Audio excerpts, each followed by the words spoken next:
as Irmãs da Congregação do Espírito Santo. A Congregação do Espírito Santo era formada por 8 mulheres, 4 italianas, 3 iranianas e uma brasileira como líder, a Irmã Bernarda, conforme já mencionado anteriormente. Uma mulher com uma história bastante interessante, porém, todas elas tinham uma história interessante. Todas passaram por renúncias, situações bastante inusitadas e superação, sobretudo a Irmã Bernarda. Com apenas um irmão, nascido em Minas Gerais, pertencia a uma família tradicional e muito bem-sucedida. Seus pais nunca aceitaram sua escolha e, para seguir sua missão, precisou passar por cima do pai e se afastar temporariamente da família. Ela contou que no dia de sair para o convento, seu pai, inconformado, se deitou na porta e disse que para sair de casa e seguir a vida religiosa, ela teria que passar por cima dele. E sem hesitar, ela pulou por cima do pai e se foi. Conheci várias amigas da Irmã Bernarda no Brasil e todas elas confidenciaram que ninguém, nem mesmo elas, entendiam o motivo de sua escolha pela vida religiosa. Afinal, entre todas, ela era a mais levada do grupo e também era fumante. Quem poderia imaginar uma freira com cigarro na boca? Quando nós estávamos sozinhas conversando, como fazíamos sempre, ela falava sobre suas peraltices no convento. Tinha de tudo em suas histórias, escorregando pelos corrimãos do convento à noite, fugindo para fumar, queimando a batina do padre com cigarro e outras peraltices de uma noviça rebelde de Guaranésia. Eu adorava ouvir as histórias de Guaranésia. Após passar por cima do pai, partiu para o convento, depois para a Itália e dali a alguns anos foi enviada em missão para o Irã juntamente com as outras irmãs italianas. Chegando no Irã, elas arregaçaram as mangas e mergulharam fundo no trabalho de construção, mas sem apoio da igreja como esperavam. Segundo as histórias da irmã, a igreja queria controlá-las, por serem mulheres. As histórias delas são muito complexas, porém, em resumo, diante das imposições do Vaticano, elas deixaram a Igreja Católica e fundaram uma congregação, a única congregação de mulheres cristãs no Médio Oriente. Elas conseguiram muito na época do Shah, mas quando estourou a guerra, viveram um pesadelo. A escola, a capela, a casa e tudo que elas tinham construído foi afetado pelas bombas. Ficaram sem nada, precisaram recomeçar do zero em um novo regime. Imagine os problemas que enfrentaram sozinhas num país em guerra e também após a guerra com a implantação do regime islâmico xiita. Eu nunca consegui compreender por que não foram mortas pelos fanáticos, talvez porque elas escapavam de um lado para o outro fugindo da perseguição e, sem nenhuma dúvida, protegidas por Deus, porque mulheres envolvidas na liderança de igrejas cristãs são alvos constantes do Ministério da Inteligência do Irã. Há diversos relatos de agentes secretos invadindo igrejas domésticas e líderes mulheres podem ser assediadas sexualmente durante o interrogatório e na prisão. A maioria dos membros das igrejas domésticas no Irã são mulheres, logo a realidade da perseguição tinha repercussão significativa para elas. Com o passar do tempo, elas construíram parte do que tinha sido destruído, no entanto, sob perseguição e poucos recursos, porque não tinham ajuda de ninguém e muito menos do Vaticano. A Irmã Bernarda, apesar de audaciosa, corajosa, inteligentíssima, ela falava fluentemente 8 idiomas, inclusive o farsi. Era muito medrosa. Ela tinha muito medo de retaliação por parte dos muçulmanos fanáticos, porque eles não respeitam as outras religiões. No Irã, se você é parte de uma comunidade cristã tradicional, cristãos armenianos ou assírios, por exemplo, sua fé é provavelmente tolerada, mas você será tratado como cidadão de segunda classe. Além disso, não terá permissão para cultuar ou ler a Bíblia em farsi, ou ter qualquer contato com cristãos que se convertam ao islamismo. E se você for pego apoiando algum desses grupos, pode ser enviado para a prisão. A conversão do islamismo para o cristianismo é ilegal no Irã, e qualquer pessoa descoberta como convertida pode ser detida ou presa. Para cristãos que se convertem ao islamismo, nem mesmo a tolerância é apresentada. O governo vê a conversão como uma tentativa de o Ocidente minar o islamismo e o governo islâmico no Irã. Isso significa que qualquer um que for descoberto sendo membro de uma igreja doméstica pode ser acusado de crime contra a segurança nacional, o que pode levar a sentenças de prisão. Quem for preso ou detido muitas vezes é torturado e abusado na prisão. Alguns cristãos são soltos, mas continuam sendo monitorados, sabendo que uma segunda prisão significa uma sentença ainda pior. Cristãos que deixam o islamismo também podem enfrentar pressão da família e da comunidade. Convertidos podem perder sua herança. Cristãos solteiros podem ser forçados a se casar com um muçulmano e cristãos casados podem serem forçados a se divorciar ou perder os filhos. Quando conheci a irmã Bernarda naquele jantar na casa da Kim e do João e tinha me oferecido como voluntária para ajudá-la no que fosse necessário, ela nunca havia me contactado. Cheguei até a ela através do Cláudio, que dava aulas de língua e de culinária italiana para os jovens, e da Tarsília, voluntária nos cuidados com as crianças excepcionais. Por intermédio de ambos, comecei a trabalhar duro na escola. Conseguimos mais livros para a biblioteca, consegui também que a empresa doasse um forno refratário maior para queimar as porcelanas. Fui à Itália buscar tintas para atender a demanda, porque todos os jovens queriam aprender a pintura sobre porcelana. Decoramos as janelas e a cozinha com cortinas xadrez, pintamos diversos mestres cucas nos azulejos, organizamos as prateleiras. Eu amava ficar na escola, tendo contato direto com os jovens iranianos, e todo o tempo que eu tinha livre eu corria para lá. Tudo o que fazíamos guardávamos para os bazares, onde todos os trabalhos eram vendidos para arrecadar fundos para a reforma da escola e para ajudar as famílias e as obras do pub. A meta era fazer com que os jovens aprendessem algo para conseguir algum trabalho. Apesar de saber da situação dos cristãos, tinha esperanças de conseguir alguma colocação para eles. Isso também tinha se tornado um desafio para mim. Me sentia muito sensibilizada com a situação daqueles jovens que, pelas suas fés cristãs, não tinham o direito de estudar e trabalhar. Eram jovens entre 18 e 35 anos.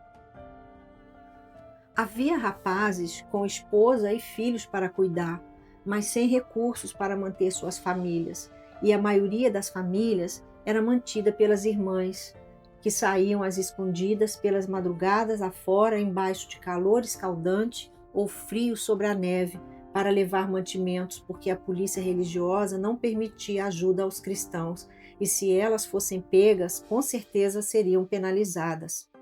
A irmã Bernarda ajudou muitas mulheres a fugirem com seus filhos.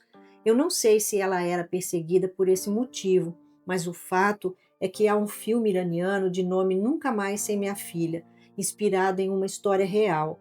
Esse filme foi feito durante a guerra Irã-Iraque e retrata a história de uma americana casada com um médico iraniano que vivia nos Estados Unidos. O marido convenceu a esposa a visitar a família no Irã. Por ser americana, obviamente, ela não gostou da ideia, pois sabia que o Irã não seria um lugar agradável para mulheres, e muito menos para os americanos, mas ele acabou convencendo a esposa. Quando lá chegaram, ele declarou sua personalidade fanática religiosa e também de sua família. Sua verdadeira intenção era viver no Irã para sempre, mantendo presas sua esposa e sua filha.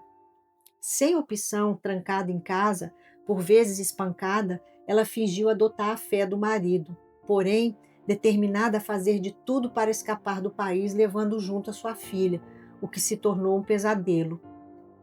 Conseguiu escapar com a ajuda de alguém, e esse alguém dizem que não foi aquela senhora conhecida do vendedor da loja, e sim a irmã Bernarda.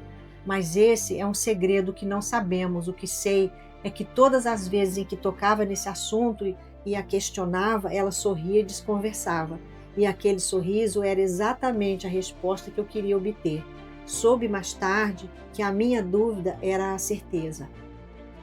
Quando uma mulher se separa no Irã, não pode levar absolutamente nada, nem os filhos.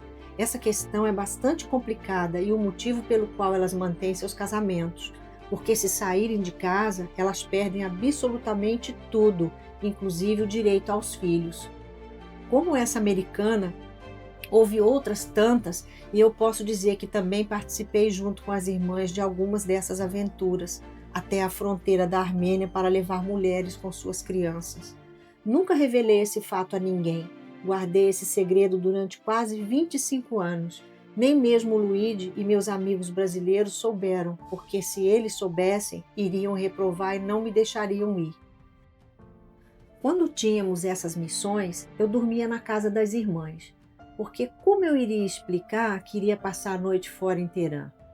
A única certeza que tenho é de que segredos repousam sobre aquelas areias desérticas da fronteira entre o Irã e a Armênia.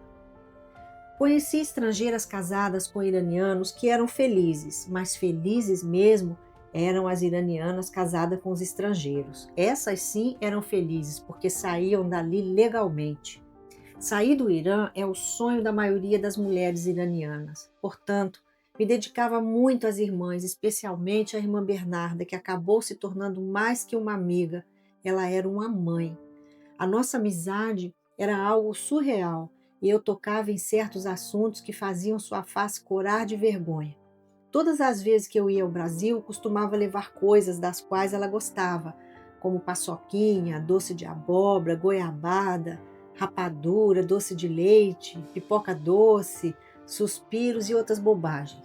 Ela amava doces, mas como ela tinha câncer de mama e estava com taxa de açúcar muito alta, ao invés de levar doces, voltando do Brasil, resolvi levar um frasco de colônia bem suave. Cristina, minha filha, como você traz um perfume para mim? Perfume não, irmã, colônia. Ah, é tudo a mesma coisa. Não, não é não, irmã. Colônia é suave. É para a senhora ficar cheirosinha. É alfazema. Uai, uai, minha filha. Temos que misturar com a massa para não sermos notadas. Ela esquecia de tudo, menos o uai mineiro. Que vergonha, irmã. Uma brasileira entrando nessa de não tomar banho. Ah, Cristina, pode parar com essa conversa, minha filha? Eu sou uma freira, Cristina. E daí, só porque a senhora é freira, a senhora tem que ser fedida? Ela sorria muito das minhas conversas e as pessoas sempre diziam: Cristina, como você tem coragem de dizer essas coisas para a irmã Bernarda? E eu respondi: eu não a vejo como uma freira, muito menos a trato como tal. Ela é uma grande amiga. Ela ia à minha casa todos os dias, sempre almoçava, tomava café da tarde ou jantava conosco, bem como as outras irmãs. Elas amavam ir à nossa casa, porque sempre nos divertíamos muito. Nós falávamos português, inglês, italiano, farsi, era tudo ao mesmo tempo, era muito louco. Mas eu tinha um acerto de contas para fazer com a irmã Bernarda. Lembra quando contei que ela nunca tinha me contactado quando eu tinha me oferecido como voluntária na escola? Eu tinha ficado intrigada com a demora dela em me contactar e perguntei a Tarsília se a irmã havia comentado algo sobre esse assunto. E esta havia confidenciado que a irmã Bernarda não queria minha ajuda porque eu era divorciada e vivia junto sem ser casada. No dia em que a Tarsília me contou, eu fiquei tão chateada, mas nunca comentei nada com ninguém. Entretanto, no dia em que eu havia trazido a Polônia, também tinha levado uma fita cassete do Roberto Carlos com a canção Nossa Senhora, porque ela amava essa canção. Estávamos ambas deitadas, cada uma em um sofá, ouvindo a fita e conversando. Num certo momento, ela, que era uma rocha, começou a chorar ouvindo a canção. Então eu disse: irmã, eu tenho um assunto para conversar com a senhora. É algo que eu estou há quase 2 anos esperando uma oportunidade. Irmã, alguém me contou que a senhora não tinha interesse em aceitar o meu voluntariado na escola, porque eu sou divorciada e vivo com alguém sem ser casada. E ela continuou ouvindo. Pois é, irmã, eu queria dizer algo. A senhora desistiu da Igreja Católica por causa do atraso, não foi? Por não concordar com muitas atitudes da Igreja Católica e do Vaticano, não foi? Irmã, eu estou afastada da igreja há muitos anos, exatamente por culpa de um padre italiano lá de Roma, que não me deixou comungar porque eu era divorciada. Pediu que eu saísse da fila da comunhão e isso foi horrível. Depois desse fato, me afastei completamente da igreja, mas não de Deus. E apesar de ser uma freira, como diz a senhora, é uma mulher. E como mulher, eu gostaria da sua resposta para uma história que eu vou te contar agora. E ela estava muda, mas as lágrimas escorriam pelo seu rosto e eu continuei. Se a senhora fosse casada com uma pessoa e amasse muito essa pessoa, e blá blá blá, e blá blá blá, e blá blá blá, e contei toda a história. A senhora perdoaria e ficaria com ele para manter seu casamento e estar junto até que a morte os separe, como dizem nas igrejas? Ou a senhora se separaria? Me responda honestamente como uma mulher, não como uma religiosa. Ah, Cristina, me perdoe, minha filha, eu sei quem falou isso para você. Eu me arrependo demais. Eu penso nisso em cada gesto bom que você tem conosco. Nossa vida mudou completamente depois que conhecemos você. Me perdoa, Cristina. Pois é, irmã. A senhora está vendo que castigo Deus lhe deu? A divorciada se tornou sua melhor amiga, a pessoa que mais ajuda a sua congregação. Nunca devemos julgar as pessoas, irmã, porque nós nunca sabemos o que elas vivem para tomar certas atitudes, ainda que essas atitudes sejam criticadas por outras pessoas. Ninguém casa para se separar, irmã, mas às vezes acontece e é irreversível. Mas a senhora ainda não respondeu minha pergunta. Não, Cristina, eu não perdoaria. Pronto, essa era a resposta que eu queria ouvir da mulher Bernarda e não da freira. O preconceito é um fardo que confunde o passado, ameaça o futuro e torna o presente inacessível. A senhora é uma mulher de uma cultura incrível. Já passou por muitas experiências, mas não a experiência do casamento. E uma vivência a dois, quem não passa por uma experiência não tem ideia de como seja para tirar conclusões precipitadas e muito menos julgamentos, irmã.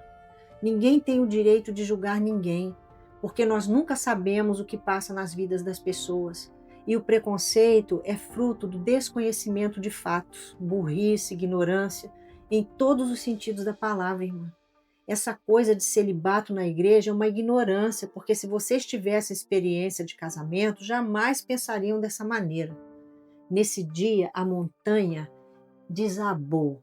Vi muitas lágrimas escorrendo em sua face e acho que foi uma grande lição para ela, porque nunca mais a vi fazendo nenhum comentário a respeito desse tipo de assunto.